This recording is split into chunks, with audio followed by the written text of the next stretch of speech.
Today I show you how to paint a skateboard from scratch, step by step, acrylics, bright colors and the myth of the dragon and the koi.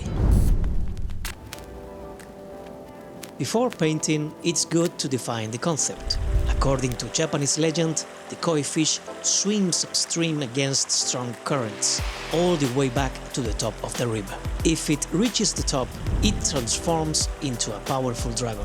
I use Procreate on the iPad to sketch the idea and measure the exact proportions of the skateboard. Since I wanted an horizontal composition, I placed the koi on the right, swimming through river waves, and the dragon on the left, rising from celestial clouds. Everything drawn in my new school tattoo style: bright colors, soft gradients and stylized forms. Once the design was complete, I printed it in A3 format, split into 2 pages. I joined them with tape and cut out the parts where there was no drawing. Next, I taped together 2 sheets of A3 transfer paper. I placed the drawing upside down, placing it below the transfer paper, and secured everything with tape. Using a light table and a soft, dark brown pencil, I traced the entire design. The more accurate the stencil, the better the final result.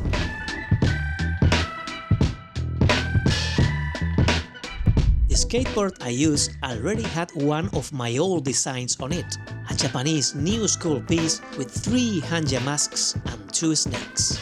To start fresh, I covered the old design with white acrylic paint.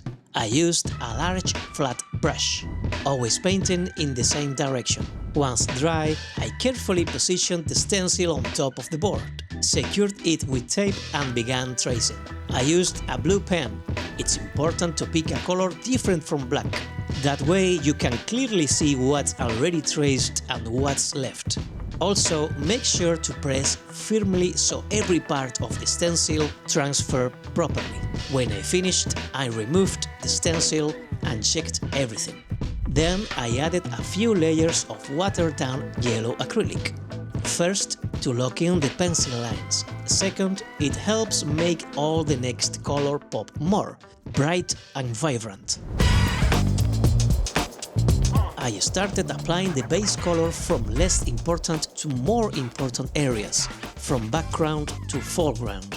It's a good way to warm up and avoid mistakes on the key parts of the design. First, I painted the background behind the koi, the river waves, using turquoise blue. This color contrasts well with the orange I planned for the koi. For the dragon's clouds, I used a soft green tone. It complements the water and blends nicely in the middle of the composition. Then came the characters. I chose orange for the koi, a classic color for this fish. To balance the color palette, I reused orange in the dragon's details. Next, I added purple, a color that complements orange. I used it for the koi's fins and the dragon's body and face. This creates a nice visual connection between both characters. For shading and highlights, I followed the same method, starting with the background. I imagined the light coming from the left side, from behind the dragon. That guided how I applied the shadows. For the waves, I used a darker blue, but with a different hue. This adds color variation and richness to the painting. And because the base layers were light, the shading blended in nicely. Same for the clouds. A darker green, but again with a different hue. Slowly the elements start to separate and get more volume.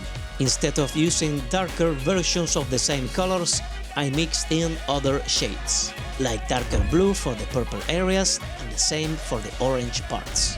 As I kept layering, I added more hues. My goal was to reach maximum contrast, going from deep shadows to bright highlights. Adding the highlights was the most satisfying part. Since all the paint was watered down, the white blended in nicely with the colors underneath. Some areas needed 3 or 4 layers to get that bright white, but the result adds volume and crispness to the whole illustration.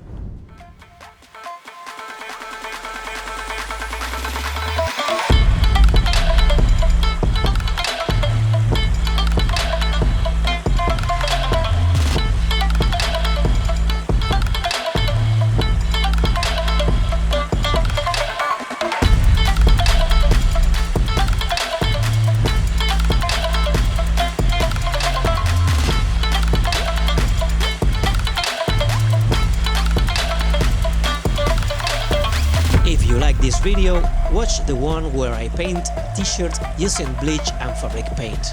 My name is Daniel Columna, and I will see you very soon. Adiós.